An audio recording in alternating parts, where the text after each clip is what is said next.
You guys, this story is insane. So this right here is 44-year-old Kristil Krug, and she is a mother of three and a chemical engineer from Broomfield, Colorado. Now, on December 14th, 2023, she was found deceased in her garage after a wellness check was done on her by authorities, which was requested by her husband, Daniel. Daniel had reportedly called the non-emergency line, saying that he wasn't sure if this was an emergency, but he was at work and his wife was not responding to any of his texts and calls. This is when they found Kristil unresponsive on the floor of her garage. She was pronounced dead at the scene. Upon authorities opening up this homicide investigation, they uncovered that Kristil had actually been terrorized over the last several months by someone who she believed was her ex-boyfriend from 20 years prior. She said that he had reached out to her over text to see if she would want to rekindle a relationship, and when she declined, the text started coming in a lot more often. Emails started coming in, and it seemed like he was taking pictures of her and following her around places where she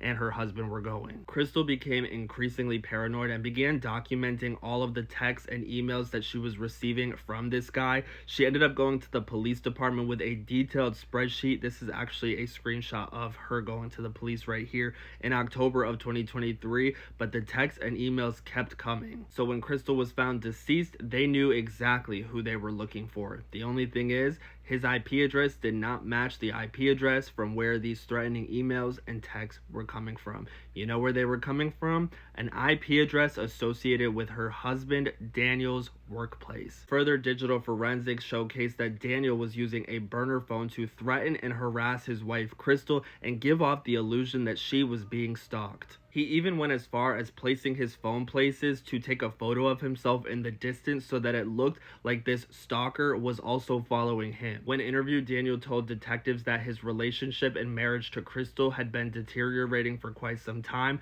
The two were not sleeping in the same bedroom, and he had wanted a divorce. He said that he had talked to her about getting a divorce. However, she wanted to continue trying to make their relationship work. Now, authorities were able to piece together a timeline of what they believe happened the day that Kristil passed away on December 14th, 2023. They say that Kristil had dropped her children off at school, and then upon returning home, Daniel attacked her. He struck her in the head and then took a knife and put it in her chest, which ultimately went through her heart. Authorities said that in a calculated move to establish an alibi, Daniel used her phone to schedule text messages to himself and to others. He also disabled home security cameras and even placed blue tape on their Ring doorbell camera so that he could not be caught on camera. Investigators also found disturbing Google searches on Daniel's phone from the night prior to Kristil's unaliving. One of those searches said, "How much head trauma do you need to cause to knock someone unconscious?" Ultimately, in April of 2025, a jury found Daniel Krug guilty of first-degree murder,